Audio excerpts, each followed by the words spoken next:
இந்த ஆன்லைன் சர்வீஸ்ல கலந்து கொண்டிருக்கிறவங்க ஒவ்வொருத்தரையும் என் தேவனாகிய கர்த்தர் ஆசீர்வதிப்பாராக. இந்த ஒரு மாதம் காலம் எவ்வளவு சீக்கிரத்துல கடந்து போகிறது என்று பாருங்க. கர்த்தருடைய பிள்ளைங்களே, ஒவ்வொரு முறையும் நம்ம தேவ ஆலயத்துக்கு போகும்பொழுது வேதத்தை ஒரு சில பிள்ளைங்க கொண்டு போவாங்க. ஒரு சில பிள்ளைங்க வேத வசனத்தையும் படிக்கிறதும் கிடையாது, வேதத்தையும் கொண்டு போகிறதும் கிடையாது. ஏன் நம்ம அப்பதான் என்ன பண்ணுவோம், அநேக முறையில வேதம் எங்க இருக்குன்னு சொல்லிட்டு நம்ம தேடி பார்ப்போம். ஒரு சில சமயத்துல நம்ம வேதம் வந்து ஃபுல்லா டஸ்ட் ஆயிட்டு இருக்கும். அப்பதான் நம்ம தொடிப்போம், அப்பதான் நம்ம எடுத்துட்டு போவோம். ஆனா அனுதினமும் வேதத்தை எடுத்து படிக்கிற பழக்கம் நமக்கு இருக்குங்களா? அந்த பழக்கம்ன்றது நமக்கு இல்லாவிட்டால் இந்த மாதத்தை நம்ம கடந்துட்டோம். ஆனா இனி வரப்போகிற நாட்களில் ஆகிலும் நம்ம வேதத்தை எடுத்து நம்ம படிக்கணும். சரிங்களா? ஏன்னா இங்க பாருங்க, ஏசு கிறிஸ்துவ குறித்து நம்ம பார்க்குறோம். வேதத்தில் அவர் 40 நாள் உபவாசிக்கும் பொழுது அவர் 40 நாள் இரவும் பகலும் அவர் ஒன்றும் சாப்பிடவே இல்லை. அதற்கு பிறகு அவருக்கு வந்து பசி உண்டாகிறது. பசி உண்டானதுமே அந்த பிசாசானவன் வந்து ஆண்டவர்கிட்ட சொல்ற வார்த்தை என்ன தெரியுங்களா? நீ தேவனுடைய குமாரனே ஆனால் இந்த கல்லுகள் அப்பங்கள் ஆகும்படி சொல்லும் என்று சொல்றான். பார்த்தீங்களா? அப்போ கர்த்தருடைய பிள்ளைங்கள அந்த இடத்துல தேவனுடைய வார்த்தையை அவன் மென்ஷன் பண்ணுறான். அப்போ கர்த்தராகிய இயேசு கிறிஸ்து அவனுக்கு சொல்கிற வார்த்தை என்ன தெரியுங்களா? தேவனுடைய வார்த்தை சொல்லப்பட்டிருக்கு, மனுஷகுமாரன் அப்பத்தினால் மாத்திரம் அல்ல, தேவனுடைய வாயிலிருந்து புறப்படுகிற ஒவ்வொரு வார்த்தையினாலும் அவன் பிழைப்பான் என்று எழுதியிருக்கிறது உனக்கு தெரியாதான்ட்டு. புரிஞ்சிச்சிங்களா? அப்போது அவன் சொல்லும் பொழுது கர்த்தரும் அந்த வார்த்தைக்கு எதிர்மாறா தேவனுடைய வார்த்தையை வந்து சொல்கிறாரு. அப்போது சாத்தானுக்கு தேவனுடைய வார்த்தை தெரிகிறது. அப்போ கர்த்தருடைய பிள்ளைங்களை நீங்க பிசாசுக்கு எதிர்த்து நிற்கணும்னா முதலாவது நமக்கு வேதத்தை நன்றாக தெரிஞ்சிருக்கணும். வேத வசனம் நமக்கு தெரிஞ்சிருக்கணும். ஆண்டவர் சொல்லியிருக்கிறாரு, பிசாசுக்கு எதிர்த்து நில்லுங்கள், அப்பொழுது அவன் உங்களை விட்டு ஓடி போவான்ட்டு. அப்போ எப்போ நீங்க எதிர்த்து நிற்பீங்க? தேவனுடைய வார்த்தை தெரிஞ்சாதானே எதிர்த்து நிற்பீங்க. ஏன்னா ஏவால அவன் ஏமாற்றும் பொழுது கூட வஞ்சகமா ஏமாத்துறான். அப்போ நிறைய முறையில் பிசாசானவன் ஏமாற்றும் பொழுது எப்படி தெரியுங்களா ஏமாத்துவான்? அவன் வஞ்சகமாக தான் அவன் ஏமாத்துவான். அப்போ கர்த்தருடைய வார்த்தை நமக்கு வந்து நன்றாக என்ன பண்ணியிருக்கணும், மனப்பாடம் பண்ணி வச்சுக்கணும். நம்ம வேதத்தை எடுத்து அனுதினமும் படிச்சிருக்கணும். அப்போ நம்ம வேதத்தை அனுதினமும் படிக்கிறவங்களா இருந்தாக்கா, அப்போ பிசாசு நம்மளை ஏமாத்துற மாதிரி இருந்தாலும் பிசாசு ஒரு சில வார்த்தைங்களை வந்து தேவனுடைய வார்த்தையை வச்சு நம்மளை ட்விஸ்ட் பண்ணும் பொழுது அந்த வார்த்தைக்கு நம்ம எதிர்மாறாக தேவனுடைய வார்த்தை வைத்து நம்ம பிசாசோட நம்ம என்ன பண்ண முடியும், எதிர்த்து நிற்க முடியும். அப்போ உங்களுக்கு நன்றாக வேத வசனம் தெரிஞ்சிருக்கணும் தானங்கோ. அதுக்கு பிறகு அவன் என்ன பண்றான், உடனே தேவ ஆலயத்தின் உப்பரிக்கையில் கொண்டு போயிட்டு நீர் தேவனுடைய குமாரனே ஆனால் தாழ குதியும். அவன் சொல்ற வார்த்தை பாருங்க, நீ தேவனுடைய குமாரனே ஆனால் தாழ குதியும், ஏனெனில் தம்முடைய தூதர்களுக்கு அவரை குறித்து கட்டளையிட்டு இருக்கிறார், உமது பாதம் கல்லில் இடராதபடிக்கு அவர்கள் தங்கள் கைகளில் உன்னை ஏந்தி கொண்டு போவார்கள் என்று அவன் சொல்றான் தேவனுடைய வார்த்தையை. பார்த்தீங்களா? அப்போ அவனுக்கு எவ்வளவு வசனம் நன்றாக தெரிஞ்சிருக்கு. அப்போ உடனே கர்த்தராகிய இயேசு கிறிஸ்து சொல்ற வார்த்தை பாருங்க, உன் தேவனாகிய கர்த்தரை பரீட்சை பாராது இருப்பாயாக. அப்போது நீ மேலேருந்து எங்கன்னா கீழே விழுந்துட்டினா கர்த்தர் நம்மளை காப்பாற்றுவாருன்ட்டு தேவ வசனம் சொல்லப்பட்டிருக்கு. உன் பாதம் கல்லில் இடராதபடிக்கு அவர் தம்முடைய தேவ தூதர்களுக்கு கட்டளையிடுவாருன்ட்டு சொல்லப்பட்டிருக்குன்ட்டு நம்ம எங்கன்னா போய் கீழே விழுந்துடலாங்களா? தெரியாமல் கீழே விழுந்தோம்னா கர்த்தர் நம்மளை அந்த இடத்துலேருந்து கண்டிப்பாக காப்பாற்றுவார். ஆனால் தெரிஞ்சும் நம்ம போய் கீழே விழுந்துட்டு என்னை கர்த்தர் காப்பாற்றுறாரா என்ன பார்க்கலாம், சோதிச்சு பார்க்கலாம்னாக்கா கர்த்தர் காப்பாற்றுவாருங்களா? காப்பாற்றவே மாட்டார். அதுக்கு தான் ஆண்டவர் சொல்கிறாரு இந்த இடத்துல, உன் தேவனாகிய கர்த்தரை பரீட்சை பாராதிருப்பாயாக. அப்போ உன் தேவனை நீ என்ன பண்ணாத, சோதிச்சு பார்க்காத அப்படின்னு சொல்லிட்டு கர்த்தராகிய இயேசு கிறிஸ்து பிசாசுக்கு எதிர்த்து நிற்கும் பொழுது அவன் உடனே என்ன பண்றான் தெரியுங்களா? மறுபடியும் மேல மலையின் மேல கொண்டு போயிட்டு தேவ ஆலயத்தை மட்டும் காட்டுறதில்ல, நகரத்தையே காட்டுறான். எல்லா நகரத்தை எல்லாத்தையும் காட்டிட்டு அப்போ அவன் சொல்ற வார்த்தை என்ன தெரியுங்களா? நீ தேவகுமாரனே ஆனால் இது எல்லாத்தையும் அவன் காட்டுறான். காட்டிட்டு அவன் சொல்ற வார்த்தை, நீ சாஷ்டாங்கமாய் விழுந்து என்னை பணிந்து கொண்டால் இவைகளெல்லாம் உனக்கு நான் தருகிறேன் என்று சொல்றான். அப்போ அவன் சொல்ற வார்த்தை என்ன தெரியுங்களா? நீ சாஷ்டாங்கமா விழுந்து என்னை பணிந்து கொண்டால் இவைகளெல்லாம் உனக்கு நான் தர்றேன்னுட்டு அவன் சொல்றான். அப்போ உடனே ஆண்டு சொல்ற வார்த்தை என்ன தெரியுங்களா? அப்பாலே போ சாத்தானே. அநேக கர்த்தருடைய பிள்ளைங்களை உங்க வீட்டுக்கு யாராவது வருவாங்க, வந்து உங்ககிட்ட பேசுவாங்க. உங்ககிட்ட பேசும்பொழுது உங்களுக்கு தெரியும் இவங்க பேசுறாங்களா, இவங்களுக்குள்ள சாத்தான் இருந்து பேசுறானா, இல்ல தேவனுடைய வார்த்தையை அவங்க பேசுறாங்களா, இல்ல தேவனுடைய வார்த்தையை வச்சு அவங்கள ட்விஸ்ட் பண்றாங்களான்றது உங்களுக்கு நன்றாக தெரியும். அந்த மாதிரி இருந்தாக்கா அப்போ நீங்க உடனே அவங்கள பார்த்து அப்பால போ சாத்தானேனாக்கா அவங்க உங்களை சும்மா விடுவாங்களா? ஆனா நீங்க மனசுல நீங்க நினைக்கணும், இவங்க தேவனால் உண்டானவங்க அல்ல, இவங்க பிசாசுனால உண்டானுங்கன்னு சொல்லிட்டு நீங்க ஜாக்கிரதையா இருக்கணும். இந்த இடத்துல அவர் கர்த்தராகிய இயேசு கிறிஸ்து சொல்ற வார்த்தையை பாருங்க. உன் தேவனாகிய கர்த்தரை பணிந்து கொண்டு அவர் ஒருவருக்கே ஆராதனை செய்வாயாக என்று எழுதியிருக்கு, உனக்கு தெரியுமான்னு கேட்கிறாரு. அப்போ படிச்ச ஒரே ஒருவருக்கு மட்டும் தான் நம்ம என்ன பண்ணணும், இந்த உலகத்துல ஆராதனைன்றது செய்ய வேண்டும். அப்ப நம்ம யாரன்னா வணங்கலாங்களா? யாரையுமே வணங்கக்கூடாது.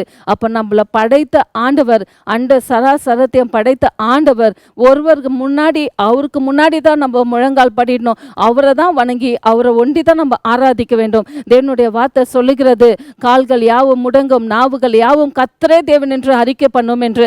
அப்ப நம்ம வாயில நம்ம அறிக்கை பண்ணணும்னா யாரை மட்டும் தான் அறிக்கை பண்ணணும்? கர்த்தராகிய இயேசு கிறிஸ்துவ ஒண்டி மட்டும் தான் நம்ம அறிக்கை பண்ணணும். உங்களுக்காக நான் ஒரு சம்பவத்தை சொல்றேன் பாருங்க.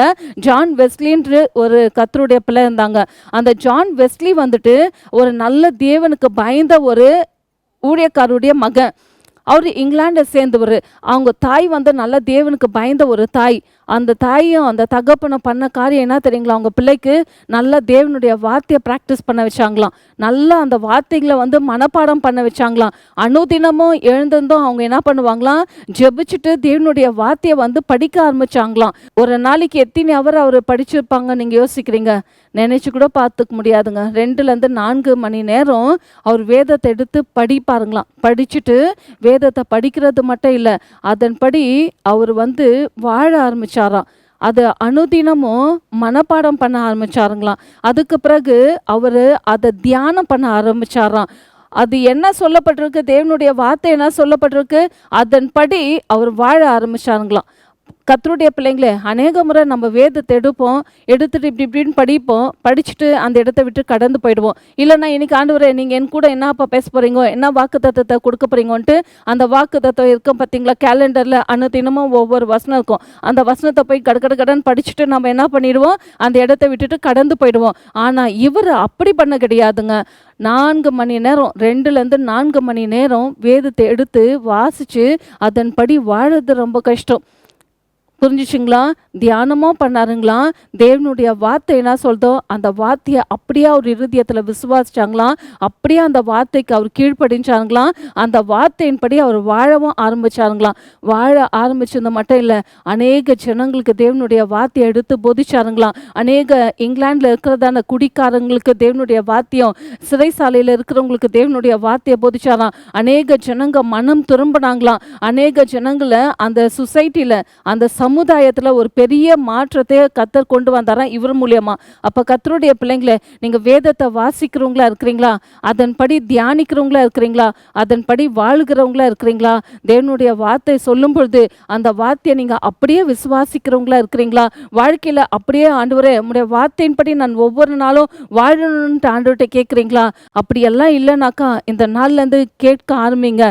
இவங்க தாய் தகப்பன் அவங்க சின்ன பிள்ளையிலேருந்து அந்த ஜான் வெஸ்லி அவங்கள வந்துட்டு தேவ பயத்திலையும் தேவனுடைய வார்த்தையிலையும் தேவனுடைய வேதத்தை வாசிக்கிறதுலையும் வளர்த்தாங்களாம். அப்போ உங்ககிட்ட பிள்ளைங்களை கர்த்தர் கொடுத்துருக்குறாங்களா? இல்லை பெற்றோராக நீங்கள் இருக்கிறீங்களா? இல்லை பிள்ளைங்களா இருக்கிறீங்களா? நேரத்தை எடுங்க.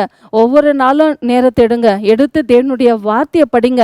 கர்த்தர் உங்களை அனுதினமும் உங்களோட பேசுவார். தேவனுடைய வார்த்தை பேசுகிறது, நம்மோடு பேச அவர் உண்மையுள்ள தேவனாக இருக்கிறார். நீங்கள் எடுத்து படித்து பாருங்க. மத்தேயு, நான் சொன்ன காரியங்களெல்லாம் பார்க்கும் பொழுது மத்தேயு 4ஆம் அதிகாரம் 2 தொடங்கி 10 வரைக்கும் நீங்கள் வாசிச்சு பாருங்களேன். தேவனுடைய வார்த்தை என்னென்ன சொல்லப்பட்டிருக்குன்ட்டு, பிசாசுக்கு ஆண்டு எப்படியெல்லாம் எதிர்த்து நிற்கிறாரு, பிசாசு எப்படி தேவனுடைய வார்த்தையால் ஜெயிச்சாருன்னுட்டு.